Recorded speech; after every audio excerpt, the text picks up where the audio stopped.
তৃতীয় টি-20তে শক্তিশালী বাংলাদেশের প্রতিপক্ষ পাকিস্তান। আজকের শেষ টি-20তে কিন্তু বাংলাদেশ এই শক্তিশালী টিমটি কিন্তু মোকাবিলা করবে পাকিস্তানের সাথে।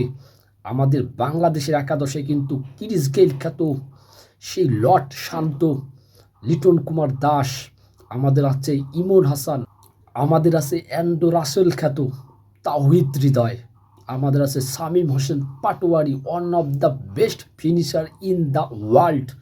একদম ক্লাসিক্যাল ব্যাটিং কিন্তু আমাদের সব সেরা সেরা একাদশ নিয়ে কিন্তু শেষ টি-20তে আমরা কিন্তু অবশ্যই পাকিস্তানকে রুখে দিতে পারি। আমাদের ক্লাসিক্যাল যে ব্যাটিং লাইন আপ, আমাদের যে শামীম হোসেন পাটোয়ারি, আমাদের রিশাদ হোসেন, আমাদের জাকের আলী অনিক, সে তো বিধ্বংসী একদম ব্যাটিং, দানবীয় ইনিংস খেলে কিন্তু জাকের আলী অনিক, তাদের নিয়ে কিন্তু আজকে আমরা আবার মাঠে নামবো টিম এগেইনস্ট পাকিস্তান।